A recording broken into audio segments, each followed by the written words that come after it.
America का एक F-15E तैयारा Iran के इलाके में फंस जाता है, मार गिराया जाता है और 2 पायलट्स जो इसके अंदर मौजूद थे इन दोनों को इवैक्यूएट करना पड़ता है। एक पायलट को तो फौरी तौर पे अमेरिकन इवैक्यूएट करवा लेते हैं, लेकिन दूसरा पायलट कहीं दूर रिलोकेट हो जाता है जिसे अमेरिकन बचा नहीं पाते। दोस्तों, आज जो कहानी मैं आपको बताने लगा हूँ ये किसी हॉलीवुड की मूवी से ज़्यादा दिलचस्प होगी और उससे ज़्यादा सनसनीखेज है। ये एक रियल लाइफ स्टोरी है जो 3 अप्रैल को ईरान की फ़ज़ाओं के ऊपर आई। वो अमेरिका जो ईरान को ये कहता था कि उसने ईरान की तमाम तर फ़िज़ाई ताकत को तबाह कर दिया है और उसके पास एयर सिक्योरिटी है। उसकी एयर सिक्योरिटी का ये हाल है कि उसने बेशुमार तैयारे तो अपने खो दिए हैं, जिसमें F-35 तक भी मौजूद है। लेकिन रिसेंटली जो वाक़या हुआ है उस वाक़े के बाद अमेरिका को पूरी दुनिया में शर्मिंदगी का सामना करना पड़ रहा है। अमेरिकन ने प्लान किया था, एक नाइट स्ट्राइक पैकेज के नाम से एक मिशन किया था, जो कि ईरान के इस्फहान के इलाके में नतंस जो उनका न्यूक्लियर प्लांट है उस इलाके में ये एक ऑपरेशन करने के लिए, जिसका नाम उन्होंने ऑपरेशन नाइट पैकेज रखा था, नाइट स्ट्राइक पैकेज रखा था। उस पैकेज के लिए इन्होंने F-15E ईगल स्ट्राइक तैयारे ईरान में भेजे। अच्छा, ये जो तैयारे होते हैं इनके ऊपर GBU-28 बंकर बस्टर मिसाइल लगे होते हैं। ये स्पेशल मिसाइल्स होते हैं जिनका काम ये होता है कि ये ज़मीन पर हिट करते हैं, बंकर्स तक ज़ेरे ज़मीन बहुत डीप पेनिट्रेट कर जाते हैं और मकसद इनका शायद यही होगा कि इस जगह पे मौजूद ईरानियन न्यूक्लियर फैसिलिटीज़ और बंकर्स को तबाह करना। लेकिन प्रॉब्लम क्या होता है कि जब इन बॉम्ब्स को गिराया जाता है तो इन बॉम्ब्स को गिराने के लिए जो F-15 तैयारा होता है इसको थोड़ा सा एक नोज डाइव डाउनवर्ड करना पड़ता है। जैसे ही वो तैयारा नोज डाउनवर्ड करता है, उसको नीचे आना पड़ता है, तो नीचे आते वक्त ये रडार की रेंज में आ जाता है। उसी दौरान शायद ईरानियन फोर्सेस को ये नज़र आ गया, उसकी रडार की रेंज में आ गया और ईरानियंस ने इसको सरफेस टू एयर मिसाइल के ज़रिए मार गिराया। ईरानियंस का क्लेम ये है कि उनके पास जो जदीद मिसाइल्स आए हैं उनके ज़रिए इन्होंने इसको मार गिराया है। और अमेरिकन का ये कहना है कि इनके पास कुछ चाइनीज़ या रशियन टेक्नोलॉजी वाले वो ऐसे स्पेशलाइज्ड मिसाइल्स हैं जिनको ये शोल्डर के ऊपर रख के चलाते हैं।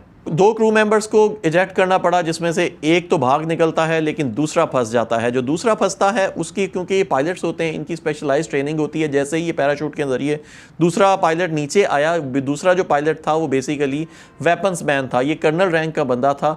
अब ये इसका काम ये होता है, क्योंकि F-15 के अंदर एट ए टाइम 2 पायलट्स होते हैं, एक का काम होता है जहाज़ की मैनूवरिंग करना और दूसरे का काम होता है वेपन्स को चलाना। तो ये स्पेशली वेपन्स चला रहा होता है। तो इसके ऊपर इसके पास सर्वाइवल किट होती है, इनके पास अपनी लाइफ सेविंग जैकेट्स होती है अगर पानी में गिर जाएं। इसके अलावा इनके पास और छोटी मोटी सर्वाइवल किट ज़रूर होती है, लेकिन जब ज़मीन पे आते हैं तो इनके पास कुछ जदीद किस्म का असला नहीं होता, बेसिक सी एक गन होती है। लेकिन इस गन के साथ साथ इनके पास कुछ स्पेशली थोड़ा बहुत राशन होता है, थोड़ा बहुत पानी होता है कि ये 1-2 दिन सर्वाइव कर सकें। इस एयरमैन ने फौरी तौर पे किसी ऊंचे पहाड़ के ऊपर जाके एक क्रेविस के अंदर जाके पनाह ले ली और अपने आप को छुपा लिया।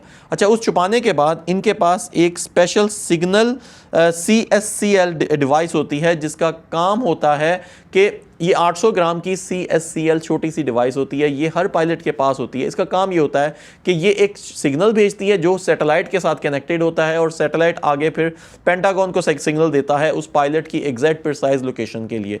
अच्छा, इसके ज़रिए कंटिन्यूसली कम्युनिकेशन नहीं की जा सकती। पायलट्स वायरलेस के ज़रिए भी कंटिन्यूसली कम्युनिकेशन नहीं कर रहे होते, क्योंकि अगर कम्युनिकेशन करेंगे तो फौरी तौर पर ईरानियन जो उस जगह की फ्रिक्वेंसीज को ट्रैक कर रहे होते हैं उन तक इसका मैसेज पहुंच जाना था।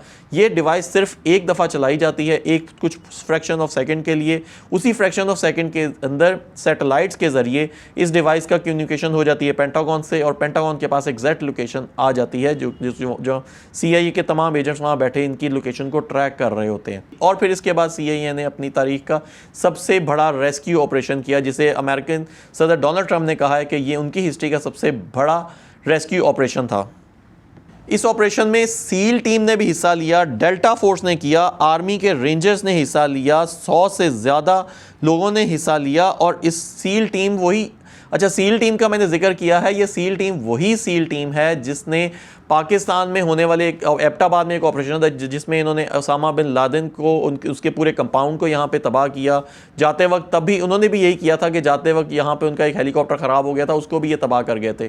तो उसी सील टीम ने जिसने हमारे उसामा बिन लादेन के ख़िलाफ़ ऑपरेशन किया था उसने भी इसमें हिस्सा लिया था। तो इससे आप अंदाज़ा कर सकते हैं कि अमेरिकन ने किस हद तक स्पेशलाइज्ड कमांडोज़ को इस पायलट को बचाने के लिए भेजा था। बेसिकली अगर ये पायलट ईरानियंस के पास उनके हाथ लग जाता तो ईरानियंस इसको इस्तेमाल करते बाद में निगोशिएट करने के लिए अमेरिकन की भी पूरी दुनिया में बेइज्जती होनी थी अगर उनका पायलट पकड़ा जाता और अमेरिकन बड़े बैकफुट के ऊपर आ जाते। अच्छा, ईरानियंस के अपने कुछ क्लेम्स हैं। ईरानियंस का ये कहना है कि बेसिकली ये जो ऑपरेशन है या जो पायलट का गुम जाना है ये तो एक बाद की स्टोरी है। असल में तो अमेरिकन यहाँ पे लैंड किए थे, उन्होंने ग्राउंड इंकर्जन करने की कोशिश की थी। अमेरिकन ने अपनी फोर्सेस को ऑलरेडी ग्राउंड पे उतार दिया था यहाँ पे एक ऑपरेशन करने के लिए। उनका ये कहना है कि उनके जो स्पेशली AC-30J तैयारे जो उनके ऑलरेडी आ चुके हुए थे, जिन्होंने लैंड किया था, वो आए ही इसलिए थे कि वो स्पेशल कमांडोज को लेके आए थे यहाँ पे न्यूक्लियर फैसिलिटीज़ के ऊपर अटैक करने के लिए। खैर, इस CSEL डिवाइस जिसका नाम कॉम्बैट सर्वाइवल इवेडर लोकेटर है, इस डिवाइस के ज़रिए खुफिया पैगाम के ज़रिए पेंटागन के पास एग्जैक्ट लोकेशन तो आ गई। पेंटागन ने 2 स्पेशलाइज्ड हेलीकॉप्टर्स जिनको MH-6 या लिटिल बर्ड हेलीकॉप्टर भी कहा जाता है, इनको भेज के अपना पायलट उठा लिया। लेकिन हेलीकॉप्टर्स के बेसिकली मकसद तो एक पायलट को एवैक्यूएट करना था, तो ये काम तो ये 2 हेलीकॉप्टर्स भी कर सकते थे। ईरानियंस का कहना है कि क्योंकि ये लोग यहाँ पे हमला करने आए थे, ऑलरेडी ग्राउंड इंकर्जन हो रहा था, इसी वजह से इस जगह पे MC-130J 2 तैयारे मौजूद थे जिनकी कुल मालियत $200 मिलियन थी। इसके साथ साथ एक रीपर ड्रोन जो तबाह हुआ है जो MQ-9 है जिसकी कीमत 32 से 60 मिलियन US है। फिर F-15 जो सबसे पहले ही तबाह हो गया। टोटल $400 मिलियन US का अमेरिकन को सिर्फ एक रात में नुकसान हुआ है। पायलट बच गया, पायलट को इस वक्त कुवैत ले जाया गया है। डोनाल्ड ट्रंप ने भी ट्वीट कर दी कि पायलट सेफ़ है, कुवैत में इस वक्त सेफ़ है, ऑलरेडी इसको रेस्क्यू कर लिया गया है। लेकिन एक सवाल जो ईरानियंस ने उठाया है, ईरान के एनर्जी मिनिस्टर ने भी उठाया है कि बेसिकली जो अमेरिकन यहाँ पे आए हैं, ग्राउंड इन्वेजन करने आए थे, जिनको मार गिराया है, ईरान का कहना है कि ये सारे जहाज़ ईरान ने गिराए हैं। अमेरिकन का ये कहना है कि उन्होंने जाते हुए इन जहाज़ों को गिरा दिया क्योंकि उनके जो स्पेशली जो बड़े जहाज़ थे जिसके ऊपर 100 कमांडोज आए थे, उनका ये कहना है कि वो जब लैंड कर रहे थे तो लैंडिंग करते हुए उनके लैंडिंग गियर ज़मीन में फंस गए थे। ये एक एबंडेंट किस्म की रनवे थी जिसको ईरानियंस ने इस्तेमाल करना बंद कर दिया था, उसी को इस्तेमाल किया था अमेरिकन ने अपने जदीद इन जहाज़ों को लैंड करवाने के लिए। अब सवाल यहाँ पर ये आता है कि जो ये MC-130J जहाज़ हैं, बेसिकली ये जहाज़ बने ही इसलिए हैं कि वो सॉफ्ट ज़मीन के अंदर आ सकें, सॉफ्ट ज़मीन में आकर लैंड कर सकें। वो इसलिए नहीं बने हुए कि किसी बंदे को इवैक्यूएट करवाया जाए या किसी पायलट को इवैक्यूएट किया जाए। इवैक्यूएशन के लिए हमेशा जो उनके जो छोटे लिटिल बर्ड हेलीकॉप्टर्स थे वो इस्तेमाल होने थे और उनको इस्तेमाल करने का मकसद भी यही था कि रेडार के सिग्नल्स में कम से कम आते हैं, तो उसके लिए तो वो 2 हेलीकॉप्टर्स काफ़ी थे। ये जो इतने सारे ड्रोन्स, इतने सारे लोग, कमांडोज, 100 से ज़्यादा कमांडोज और 2 बड़े जहाज़, इनका क्या काम था? ईरानियंस का कहना है कि अमेरिकन यहाँ से उनका इक्विपमेंट चोरी करने के लिए आए थे। आप लोगों ने मुझे कमेंट सेक्शन में बताना है कि असल में किसका नैरेटिव करेक्ट है। ईरानियंस कॉम्प्रोमाइज़ नहीं कर रहे। ईरानियंस ने सीज़ फायर को रिजेक्ट कर दिया है। ईरानियंस ने तो यहाँ तक भी धमकी दे दी है कि उन्होंने स्ट्रेट ऑफ हॉर्मुज़ को तो बंद किया हुआ है, यमन के इलाके में बाब अल मंदब को भी वो बंद कर सकते हैं, और अगर बाब अल मंदब को बंद कर दिया तो पूरी दुनिया की इकोनॉमी चौक हो जाएगी। ऑलरेडी स्ट्रेट ऑफ हॉर्मुज़ की वजह से एक ग्लोबल क्राइसिस स्टार्ट हो गया है। बाब अल मंदब बंद करना पड़ गया तो उसकी वजह से तो और बहुत बड़ा क्राइसिस हो सकता है, जिसकी वजह से ट्रंप के ऊपर बहुत शदीद प्रेशर है और ट्रंप इवेंचुअली इस वक्त गालम गलोच के ऊपर आया हुआ है।